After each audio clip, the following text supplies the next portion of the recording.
ಓಂ ಶಾಂತಿ. ಹಿಂದಿನ ಸಂಚಿಕೆಯಲ್ಲಿ ಪತಿತಪಾವನ ಗಂಗೆಯೋ ಅಥವಾ ದೇವರೋ ಅನ್ನೋದನ್ನ ತಿಳ್ಕೊಂಡಿದ್ವಿ.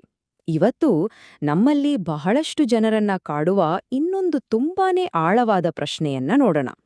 ಅದೇನಂದ್ರೆ, ಈ ಜಗತ್ತಲ್ಲಿ ಇಷ್ಟೆಲ್ಲ ನೋವು ಸಂಕಟಗಳು ತುಂಬಿರುವಾಗ ದೇವರ ಕರುಣೆಯನ್ನ ನಾವು ಹೇಗೆ ಅರ್ಥ ಮಾಡ್ಕೊಳ್ಬೇಕು?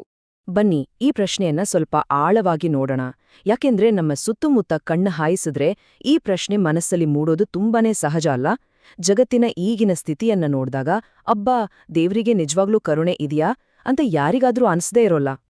ಎಲ್ಲೆಲ್ಲೂ ನೋಡಿದ್ರೂ ದುಃಖ, ಅಶಾಂತಿ, ರೋಗರುಜಿನಗಳಂತೂ ದಿನೇ ದಿನೇ ಹೆಚ್ಚಾಗ್ತಾನೇ ಇವೆ. ಇದೆಲ್ಲವನ್ನು ನೋಡಿದಾಗ ಆ ಸರ್ವಶಕ್ತನ ಅಸ್ತಿತ್ವದ ಬಗ್ಗೆ, ಆತನ ಕರುಣೆಯ ಬಗ್ಗೆ ಜನ ಪ್ರಶ್ನೆ ಮಾಡೋಕೆ ಶುರು ಮಾಡ್ತಾರೆ. ಇದು ಒಂದು ರೀತಿ ಸಹಜವಾದ ಪ್ರತಿಕ್ರಿಯೆನೇ ಸರಿ. ಹೀಗಾಗಿ ಬಹಳಷ್ಟು ಜನ ಇದೇ ತೀರ್ಮಾನಕ್ಕೆ ಬಂದ್ಬಿಡ್ತಾರೆ. ಆದ್ರೆ ಮೂಲಗ್ರಂಥದ ಪ್ರಕಾರ ಈ ರೀತಿ ಹೇಳೋದು ಪರಮಾತ್ಮನನ್ನು ಸರಿಯಾಗಿ ಅರ್ಥ ಮಾಡ್ಕೊಳ್ದೆ ಮಾಡುವ ಒಂದು ದೊಡ್ಡ ನಿಂದನೆಗೆ ಸಮ. ಹಾಗಾದ್ರೆ ನಿಜವಾದ ಸತ್ಯತೆ ಏನು?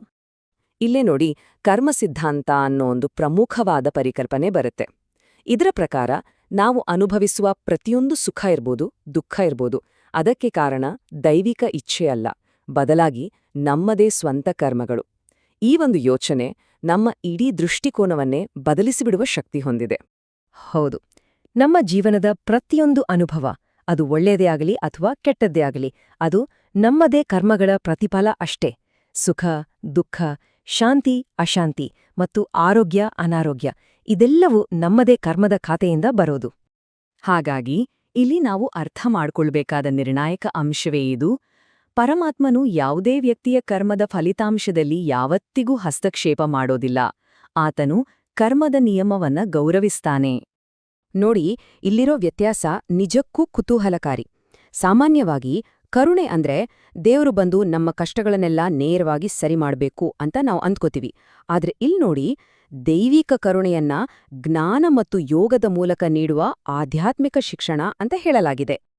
ಅಂದ್ರೆ ದೇವರ ಪಾತ್ರ ನಮ್ಮ ದಾರಿಯಲ್ಲಿರೋ ಅಡೆತಡೆಗಳನ್ನ ತೆಗೆದುಹಾಕೋದಲ್ಲ, ಬದಲಾಗಿ ಆ ಅಡೆತಡೆಗಳನ್ನ ನಾವೇ ಗೆಲ್ಲೋದಕ್ಕೆ ಬೇಕಾದ ಜ್ಞಾನ, ಶಕ್ತಿ ಕೊಡೋದು.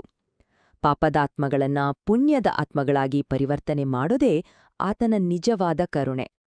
ಈ ಬದಲಾವಣೆಯ ಪ್ರಕ್ರಿಯೆ ದೈವಿಕ ಶಿಕ್ಷಣದಿಂದ ಹೇಗೆ ದುಃಖದಿಂದ ಸಂಪೂರ್ಣ ಮುಕ್ತಿ ಸಿಗುತ್ತೆ ಅನ್ನೋದನ್ನ ಸ್ಪಷ್ಟವಾಗಿ ತೋರಿಸುತ್ತೆ. ಇದು ಕೇವಲ ತಾತ್ಕಾಲಿಕ ಪರಿಹಾರ ಅಲ್ಲ, ಬದಲಾಗಿ ಶಾಶ್ವತ ಮುಕ್ತಿಗೆ ಒಂದು ಖಚಿತವಾದ ದಾರಿ. ಈ ಆಧ್ಯಾತ್ಮಿಕ ಪಯಣದ ಅತ್ಯಂತ ಆಳವಾದ ಫಲಿತಾಂಶಗಳಲ್ಲಿ ಒಂದು ಅಂದ್ರೆ ಮನುಷ್ಯನ ಮೂಲಭೂತ ಭಯವಾದ ಮರಣ ಭಯದಿಂದಲೇ ಮುಕ್ತಿ ಸಿಗೋದು. ಆತ್ಮದ ಅರಿವಾದಾಗ ಪ್ರಾಣಭಯಕ್ಕೆ ಜಾಗವೇ ಇರೋದಿಲ್ಲ. ಯೋಚನೆ ಮಾಡಿ, ಈ ಜ್ಞಾನಕ್ಕೆ ಎಂಥ ಅದ್ಭುತವಾದ ಶಕ್ತಿ ಇದೆ.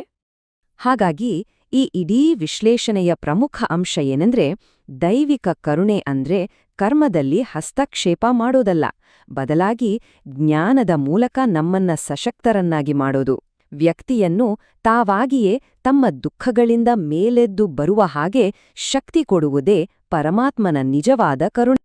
ಮುಂದಿನ ಸಂಚಿಕೆಯಲ್ಲಿ ದೇವರು ಸರ್ವಶಕ್ತಿವಂತನಾದ್ರೂ ಸತ್ತವರನ್ನು ಏಕೆ ಬದುಕಿಸುವುದಿಲ್ಲ ಅನ್ನೋದನ್ನ ತಿಳ್ಕೊಳ್ಳೋಣ. ಓಂ ಶಾಂತಿ.